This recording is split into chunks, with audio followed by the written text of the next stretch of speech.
a lot of information really, really quickly, just so that you can start to think about all the topics that you need to be thinking about prior to Aliyah. Okay, we're not going to touch on everything. I'll be available most of the rest of the afternoon. If people have specific questions related to your situations, and we're going to also have time for questions too. But I'm going to try and go through a lot of the issues really quickly, just so that you can be aware of what is something you need to be thinking about, okay? Okay, pre-Aliyah planning.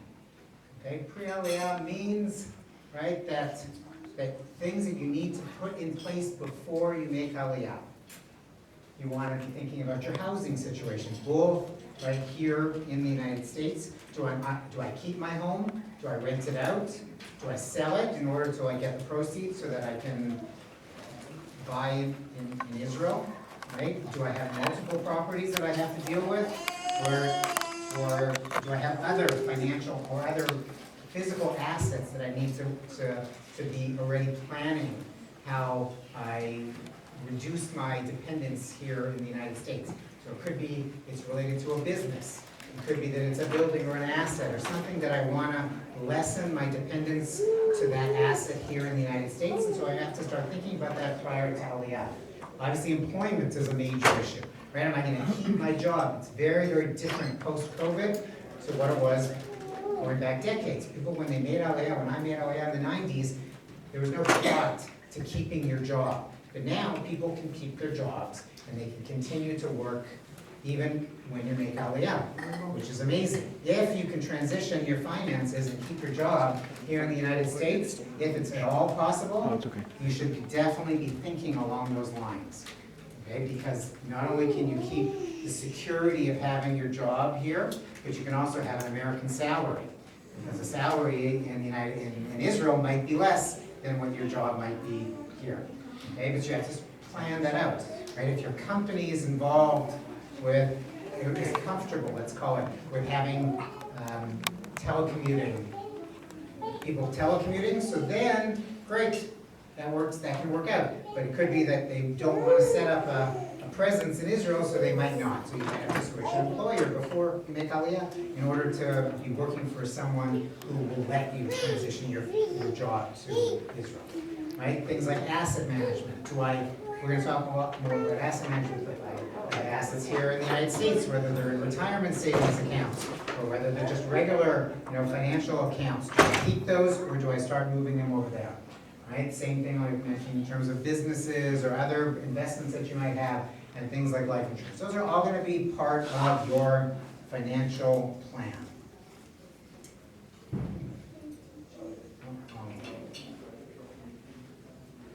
Okay, the plan, the way I would recommend that people think about it, there's pre-Aliyah planning, and then there's what I call your year one plan, right? Because your transition of your finances to Israel, what happens in the first year is really important, right? How are you going to survive over the course of that year? Where are you going to be living? What's your education system if you've got children, right, that you have to transition over there? What about healthcare, right? Everybody knows, right, that the healthcare system is very different in Israel than it is in the United States. And so you're going to have to start planning, right? When do I stop paying my insurance here in the United States, right? How, right, all these major budgetary changes that will impact on what you're going to be spending in Israel. Okay? So you have to already start putting that plan in place and making sure that you have enough resources to get through that transition first year. Right? Where am I going to be living? Am I going to be buying? Do I own an apartment? Do I need to rent? Right? Am I looking outside the major centers or am I looking in the major centers, Jerusalem, Tel Aviv, and the like? Right? What's my cash flow going to look like over that period of time? Do I need to save up money in order to get through that until I have a job in Israel? Or am I going there with an existing job and therefore I know that my cash flow is going to be secure? And then, of course, there's the major issue in terms of, am I working from day one, or do I actually want to acquire the language and start, to integrate into Israeli society? Many people will do very, very different options depending on your situation. if you are working an American job, you might be able to keep your job and also do ulpan. And because you could do ulpan in the morning, for instance, and then start working in the afternoon hours. That's all going to be part of your 1-year plan. Okay, so in terms of the average, or let's say the cost of living in Israel, so as you can see from this chart, Israelis pay more actually than you do here for many of these components, right? Hotels, right? Cars especially, everybody's probably heard about the very large taxes that the Israeli government imposes on buying new cars. And this is only the average for all the OECD countries, the major Western countries. In the United States, the differential is actually even higher than this in many situations. Okay? So on the one hand, Israel, you're paying a lot more for many things. Right? Here is sample budgets depending on your stage of life. Right? Anyone, by the way, if you're signing up for our mailing list, so I'll be able to send out the presentation and you'll be able to go through it and actually build it. The main thing to take out of this slide is that you want to put together a budget of what your individual circumstance is going to look like in Israel. And that's why you see that this has ranges. It's not one number where we think you're going to be spending X, because it never works that way, right? Everybody has their own personalized budget. And so you are going to want to actually sit down and talk to people and do research and figure out how much you're going to be spending. It's very different if you buy an apartment and you don't have to pay rent, or if you have a mortgage, right? That'll impact on your budget. If you're living in the north or in the south, the standard of living will be cheaper than it is in the major centers. So you have to really personalize it to your situation. Do you have children? Are you going to be supporting yourself, right, with with a job and have foreign income? Or are you going to be getting an Israeli job that's going to be paying shekels? All of those things you're going to be taking into account when you put together your budget. Okay, so we're not going to have a chance really to go through some of the major benefits, but the main thing in terms of if you are going to be working in Israel, that a major part of the Israeli employment terms are retirement benefits that are built into salaries. Here, when you're quoted a salary, it's generally in gross terms, and then you actually have to take money from that in order to contribute to your own retirement. Right? That's the way it will generally work. In Israel, it works differently. You're quoted a certain base pay, and then on that base pay, you're going to get contributions from your employer that will go towards your retirement accounts. Right? Some of these are like Karen Pensia, Bituach Nalim, those are different types of pension funds. Right? You'll have approximately 20% of your gross pay that will be contributed towards your retirement. That's like a lot. That's a very significant benefit. And then a Karen Hishtalmut, that's an additional benefit where there's up to another 10% that will be put into, it's kind of like a medium-term savings. So the average person who's working in Israel might have a gross salary that's lower, but you might have 30% additional that's going to be put aside towards retirement and towards medium savings. And that's one of the secrets of how Israelis get by. Because their salary levels might be lower, right? And when you're looking at the pure salary here in the United States versus in Israel, you might look at it and say, wow, how is somebody going to live on on half the money that I'm earning here in the United States? Well, so this is one of the reasons why or how people do it. Is because there's a tremendous amount that's being put aside for you into these long-term savings accounts, then you can accumulate a tremendous amount towards retirement through these different types of structure, through these different types of savings. Something to be, so educate yourself about it before you start negotiating a salary, a contract, is what are all the salary benefits that are available in Israel, right? And there are a whole wide range of different benefits, but you have to obviously know what those benefits are when you're negotiating.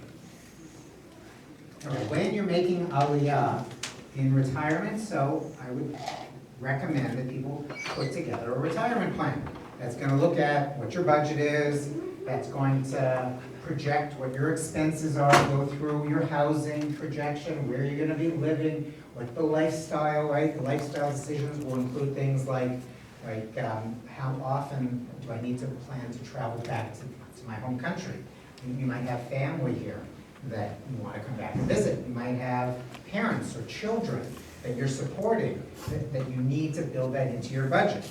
Right? Those are all part of lifestyle decisions. Right? In terms of the income side, so you're going to look at all the major sources of your income in retirement, which will come from things like, in Israel, it's Bituach me, right? In Canada, it's old age security, CPP. Here in the United States, it's Social Security, your retirement accounts, your IRAs, your 401ks, etc., and of course your investments. And you're going to put together a specific retirement plan of how you're planning on spending your money in retirement. Right? So you already want to start doing that. Ideally before you make aliyah, but for sure once you are making aliyah, once you're coming there to determine how you're going to use your resources in Israel. Okay, let's talk a little bit about asset management in Israel. Okay, so Israel is a very, should have probably said this even at the beginning. When you're transitioning your finances from the United States to Israel, don't think that you're just moving from one state to another. And I would even stress, don't think that you're moving from the US to Canada. Israel is really a completely different financial system. It's a very developed financial system, but it is really different. And you have to learn how things are done over there, right? So there's a developed stock exchange, the Tel Aviv Stock Exchange, right, has all the major Israeli blue chip companies that are traded on it. But not all Israeli companies are traded on the Tel Aviv markets. A lot of them are actually traded here in the United States, on the NASDAQ, for instance, and other European markets, right? You mentioned there, it's a huge presence of Israeli companies that are traded on NASDAQ. In Israel, there is high tech, which I'm sure everybody has heard about, right? Creates a lot of opportunities for angel investing, as well as through the stock market. Real estate market in Israel has been on fire, let's call it, for the last decade. So there's high tech, biotech, startups. Right? You have to look and see how that is going to impact on your aliyah. Meaning, if you have your money invested over here, how is it going to be invested in Israel? Okay. Not all of your money should come to Israel, but you should be thinking about some of your money coming to Israel. Why? Why would you want to have some of your money in Israel? So the analogy that I like to give to people is that if you were living here in the United States and you went to a financial advisor, and that advisor told you that they think that they have a great investment idea, that they want you to invest your money in Japan. Why Japan? Because Japan is a great place to invest, and I think it's going to grow, and right, have all these reasons why investing in Japan is an amazing idea. So if that advisor would tell you that you should move all of your money to Japan, even if you thought it was a good idea, I think most people would agree that you're not going to move all of your money to a country that's 5,000 miles away, that is making decisions that, that Japanese economy, right, they're making decisions over there, the government, for their citizens that are living over there. Whether it's interest rate decisions, whether it is currency, right, decisions.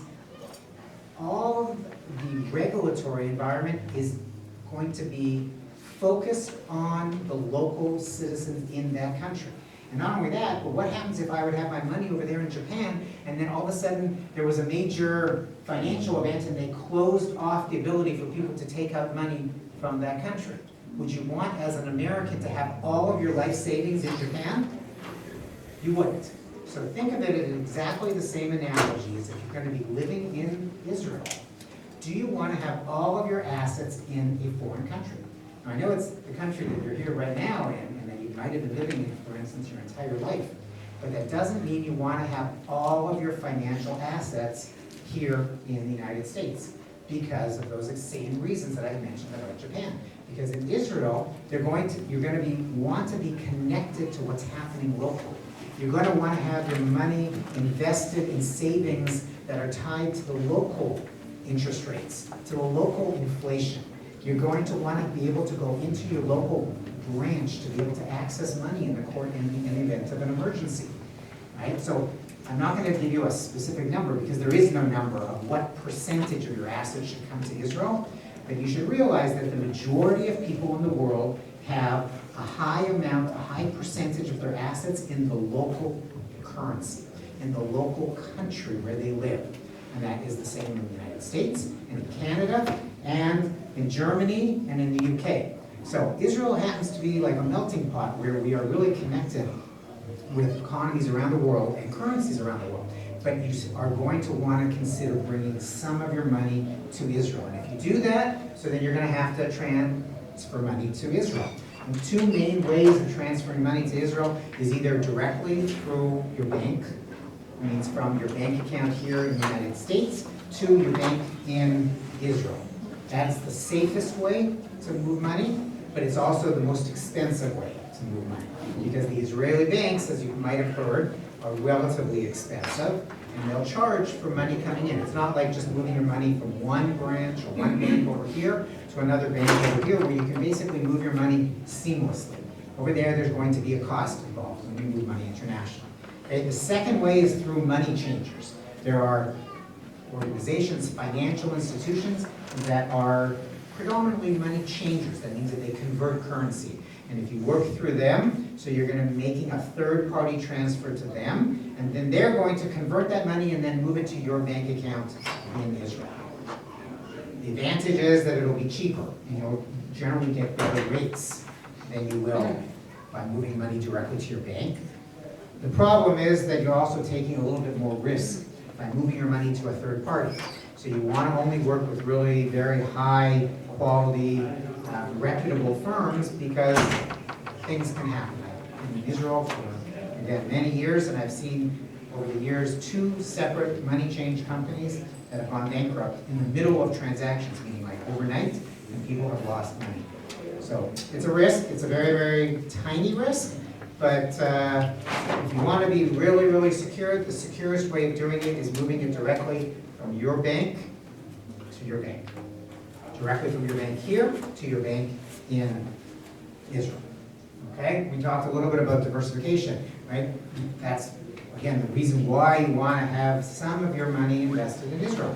Because then you're diversified. You're diversified into the shekel, you're diversified into the local currency. Right? And again, as I mentioned, in terms of administering your assets, when you're in Israel, it'll become more difficult to administer your assets here in the United States. Even though you can do everything online, and even though in theory, right, it should just be seamless. Right? But I've heard too many situations of people who didn't have things set up before they came, and it became more increasingly difficult to manage their assets from abroad. Okay, this gives you a little bit of idea of how the markets, how the Israeli market has performed versus the other markets. Right? Sometimes you'll hear, and a lot of the times you have to kind of get the context. And the reason why I put this slide first is because you see, if you look here, it looks like that the Israeli market has actually done much worse than the American markets. And in the last 7 years, this is very correct. This is what has happened. The Israeli market has underperformed the American markets, largely because of what's happened there in political reasons. There's been 5, 6 elections. I've lost track how many they've had in the last half a dozen years.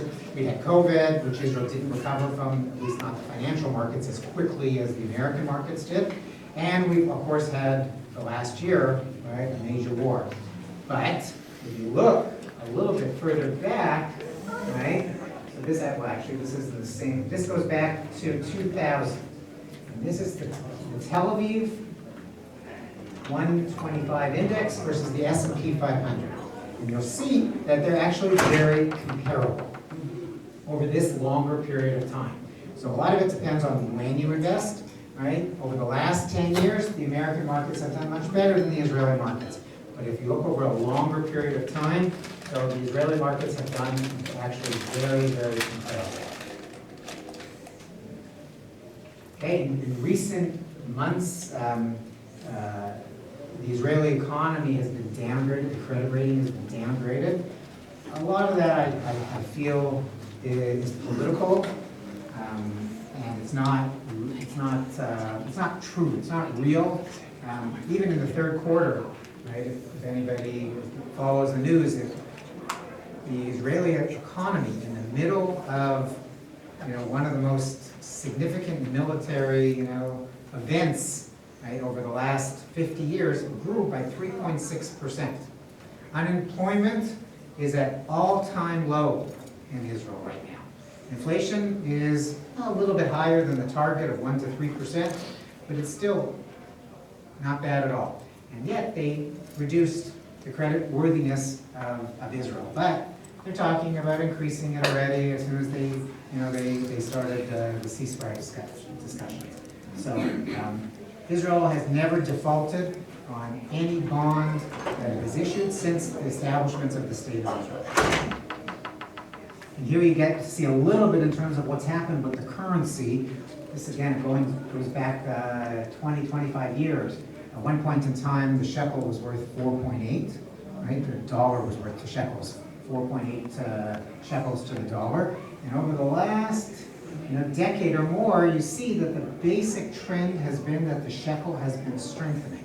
And there are a lot of good reasons why that's happened. Some of them relate to what's happened with the dollar over the years, because the dollar has also weakened internationally.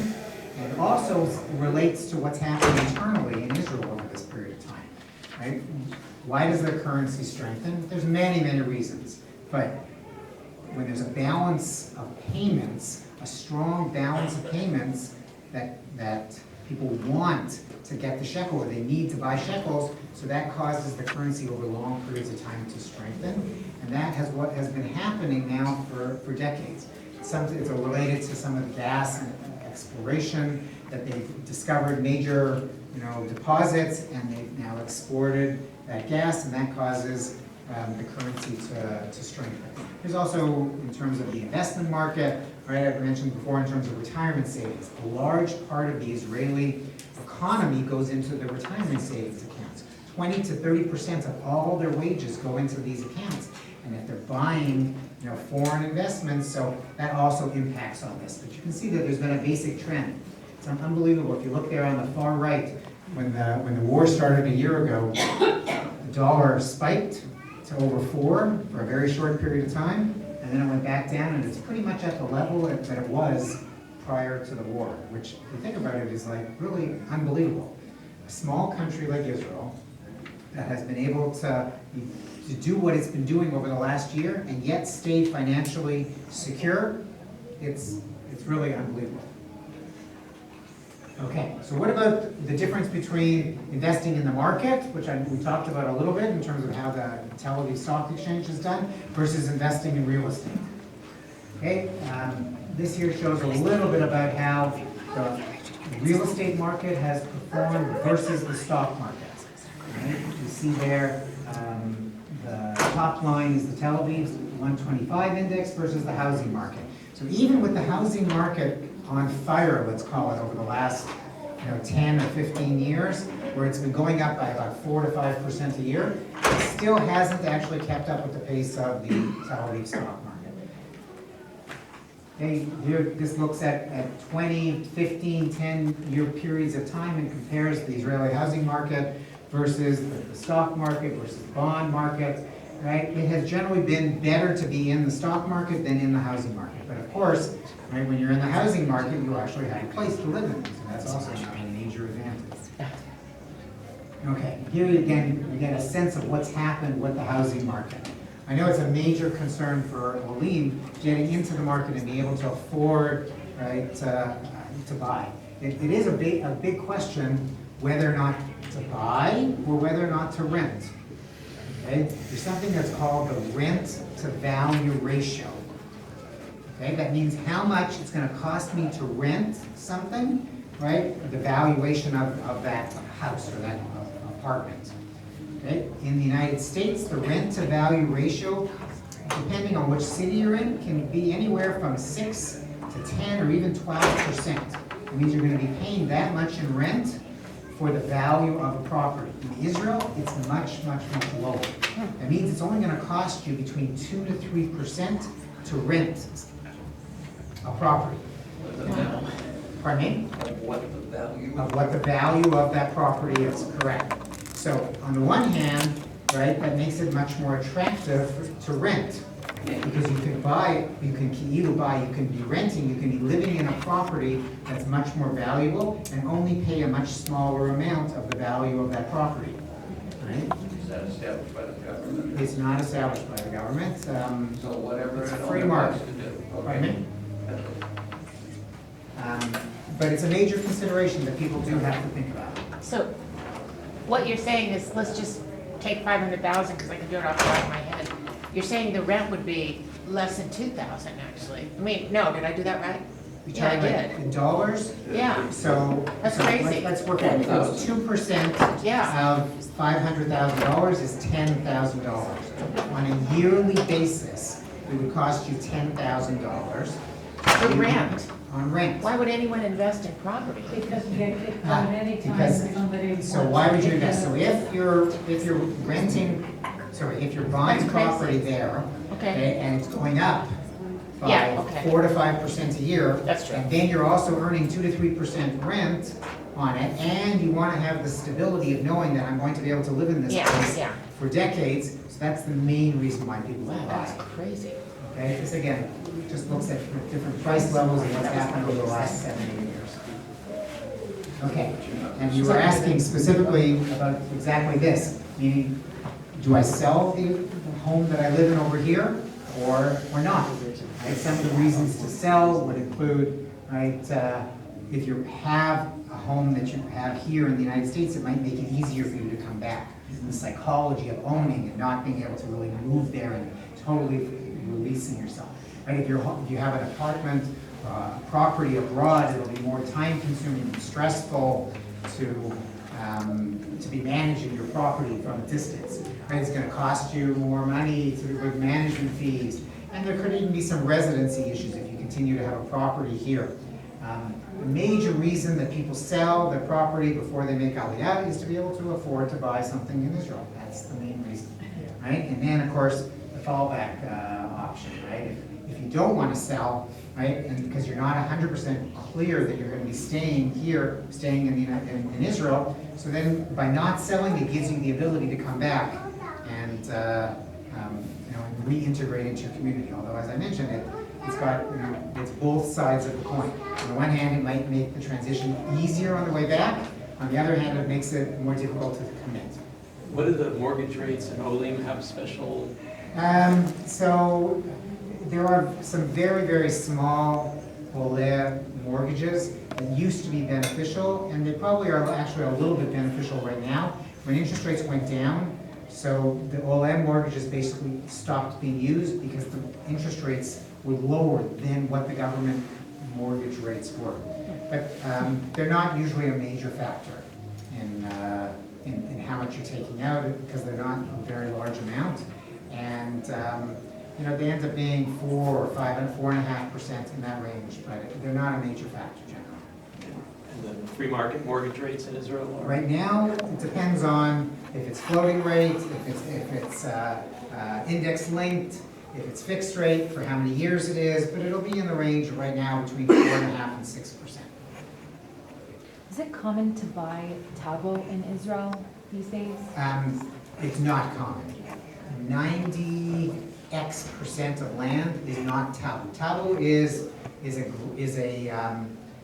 Turkish, it's an Ottoman term for land registry, which is that it's privately recorded in the land registry in your name. So most of the land is actually owned by the state or the JNF in Israel, and so what they do is they give over the land to private developers, and then the developer will sell off apartments, and you will have ownership, or you'll where you'll have like it's really, technically it's a 49-year lease that gets renewed.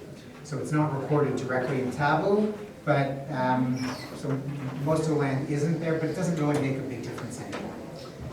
Okay, let me just go through it, because I have a few more things that I want to go through quickly. Okay, this we talked about in terms of the renting versus buying. Okay, these are some of the things that you want to be thinking about in terms of the banking, your banking checklist, right? You got to familiarize yourself with how you transfer money abroad, because if you're in Israel, you have to start moving money from your bank here to Israel, so make sure you know what your bank is going to require from you before you leave, right? You might want to actually set up somebody to have a POA, a power of attorney over your account here, in case you need somebody to actually go into your bank and do something for you. Okay? Make sure you tell them you're going to be abroad, because you're going to be using your credit card, or you're going to be transacting abroad, and if they see that and they don't know you're abroad for a long period of time, they could freeze your account. Okay, make sure you have an ATM card that works in Israel, or a credit card, or a debit card that you can take out money over there. Okay, if you don't need 10 different credit cards, so start canceling it. Start simplifying your life financially. Make sure that you have online access, that you can access, right, all of your information abroad. Okay, and in terms of Social Security, so that's just in terms of, it's easier if you don't have a login to the Social Security Administration to do it here when you're in the United States before you move to Israel. Because once you're abroad, they won't actually let you do that. And it just becomes administratively a bit of a headache. They won't let you do what? They won't let you set up an online username to get information about your Social Security. They'll actually make you come back to the United States to get that. That doesn't mean you can't get information, but it won't be as easy to be attainable online. Okay, let me talk briefly about some of the taxation issues, okay, in terms of transitioning. Okay, again, as I mentioned, it's a completely different financial system, and the taxation also works completely different in Israel. Okay, once you're in Israel, you're going to have to report to the United States, and you're going to have to continue to file taxes in the United States forever. Okay, Israel, the United States is one of 2 countries around the world that requires its non-residents to continue filing taxes here in the United States. Right? It doesn't matter if you're living in Israel for decades. If you have an obligation to file, right? If you make enough money, then you have to continue to file taxes. Which is why there is an entire industry in Israel of American tax preparers who are preparing tax returns for expats in Israel. Is that only on money you make in No. America? No, it's worldwide. The United States requires you to report your worldwide income. Okay, and assets, right? The FBAR, which is the foreign bank account report, is on foreign bank accounts, right? Accounts that are outside of the United States, so they're requiring you to report that. And if you don't report that, it's very, very highly penalized. Can you speak to Canada as well as you go through this as relevant? Canada, come to me after when we'll talk about it, because it's a totally different world, right? Okay, there's a 10-year tax holiday for a lien. What does that mean? It doesn't mean if you work in Israel that you're not going to pay taxes in Israel. You're going to pay taxes in Israel. What it means is that you're going to have 10 years on passive income that you're not going to have to pay taxes in Israel on passive income outside of Israel. So if you keep money here in the United States or in another country and it earns passive income, capital gains, interest, dividends, you won't have to pay taxes on that for 10 years. Now, this is a very controversial point right now because they are talking about eliminating this benefit. Okay, so depending on when you make Aliyah, this may or may not still be a benefit. So if you pay taxes on it here in the States. You'll pay taxes on it here no matter what anyways. But in theory, the taxes in Israel are higher than they are here in the United States. This gives you the ability to pay the lower tax rate here in the United States for that first 10 years. Right? Some capital gains, depending on how much money you earn, for instance, could be taxed at 0% here in the United States.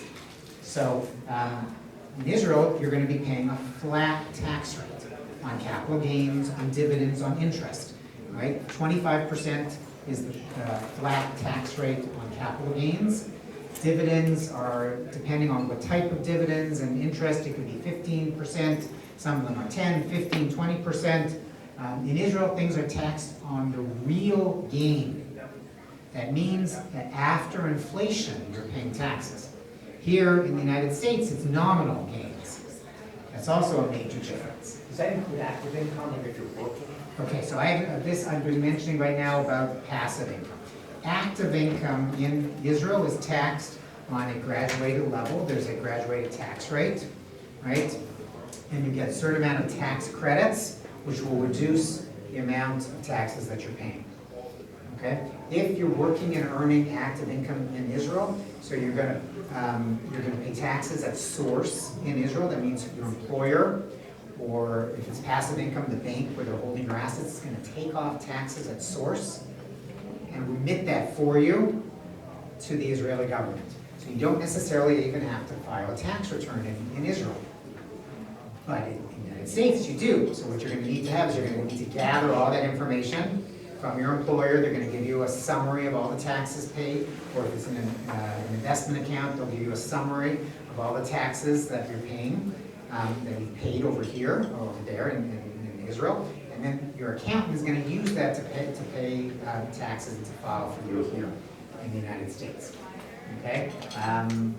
So again, there's no universal reporting requirements in Israel, as opposed to in the United States where most people are filing tax returns. In Israel, the majority of people do not file tax returns.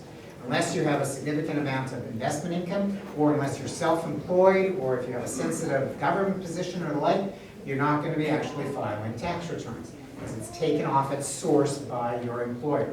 But you do get tax credits, depending on your personal circumstance. If you're a man, if you're a woman, if you're after the army, if you're after birth, depending on how many kids, depending on where you live, you get different amounts of tax credits, which will reduce the amount of taxes owed. Okay, Bituach Leumi is something that comes directly off of your salary as a percentage of your earned income. And if you're not working, so then you might have to pay into Bituach Leumi. That covers you for income supplements and disability payments, etc. Okay, state taxing, we're not going to have a chance, state planning, we're not going to have a chance to go through, but you should know that if you do have a more complicated tax situation, if you have trusts that are set up here, or if you have a more complicated estate plan that is relevant here in the United States, you're going to need to get tax advice and planning to move that to Israel. Because again, it's a very different system.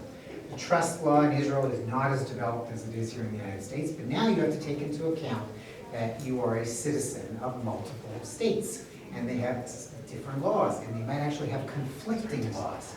So you need to actually talk to a tax professional or an accountant or financial professional to figure out how you're going to do that.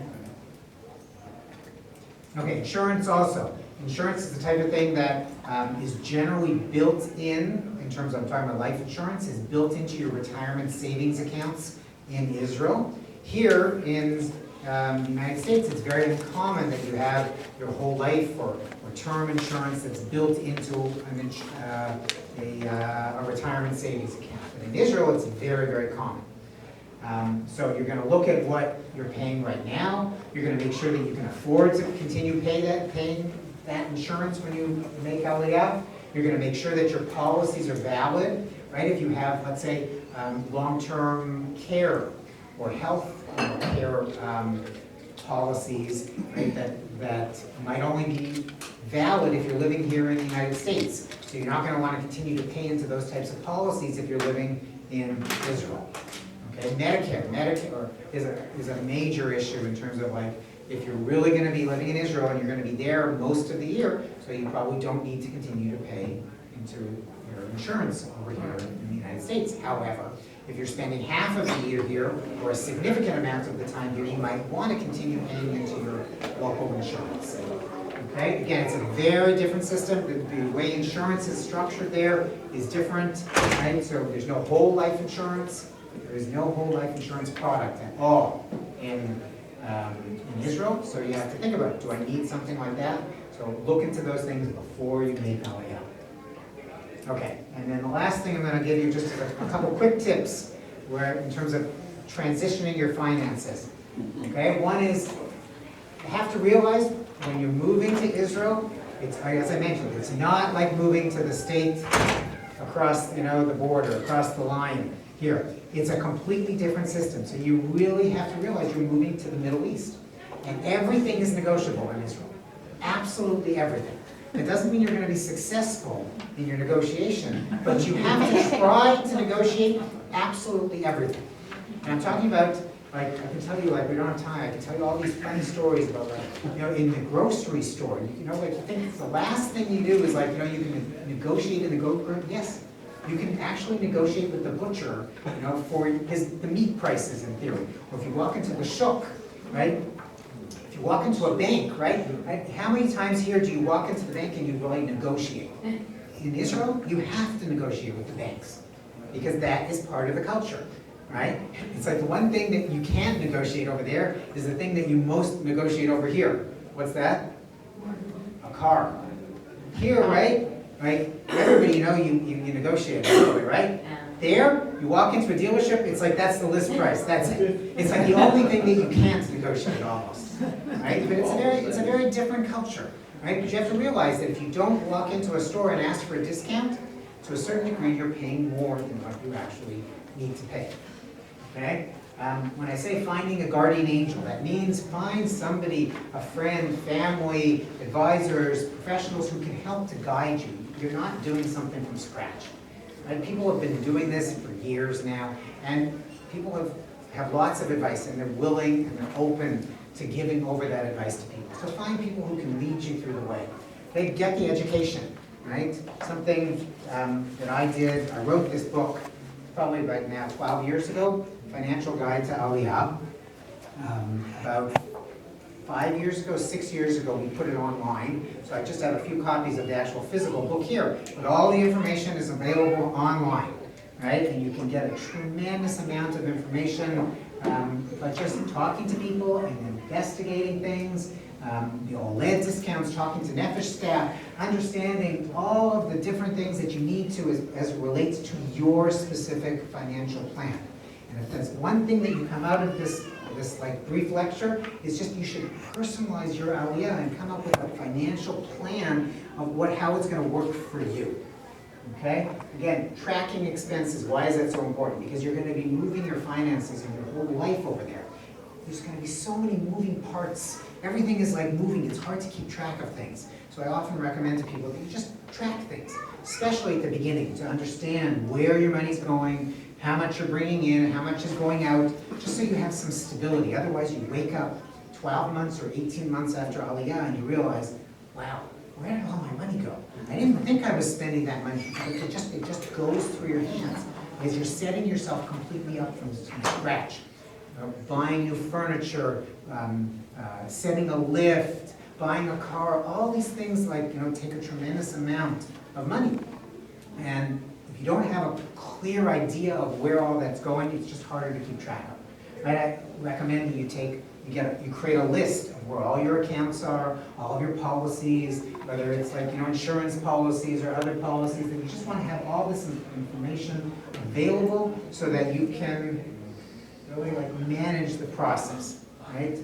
It's more complicated. What can I tell you? Right? It's not just that Israel is more complicated. It's more complicated than just having your money and all your assets in one country.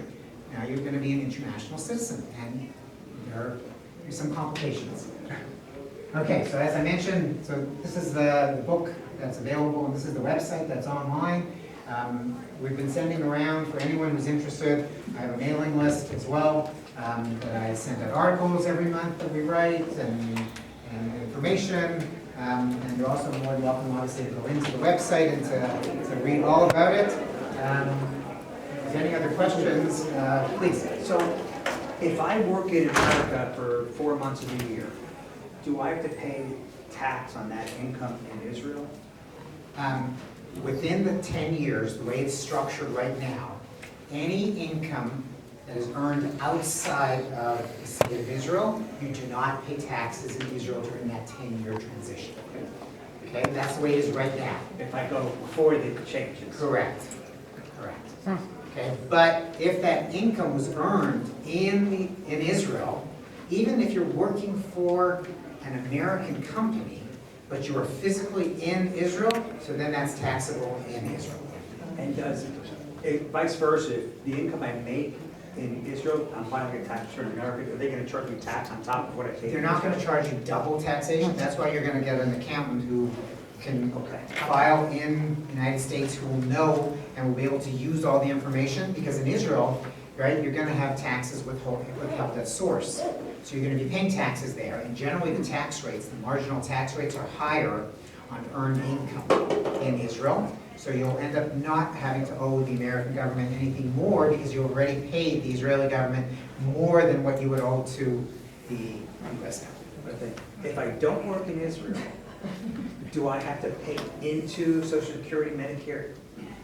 If you, I mean, in Israel, the different, the Bituach Leumi. yeah. So Bituach Leumi, depending on when you come, how old you are, you might have to make a contribution to Bituach Leumi. But it's not a very large amount. I think like the minimum payment that they ask for people who are not working actively, it's a couple hundred shekels. It's like 200-300 shekels, it's like $100 a month, something like that. Yes? What's the website again? Wait, no, would you say it on audio for people who are listening to the audio? Okay, so the website is a financialguidetoaliyah.com. And your name? My name is Baruch Labinsky, and I hope everyone enjoyed. And if you have any questions, we're going to be here for the rest of the afternoon.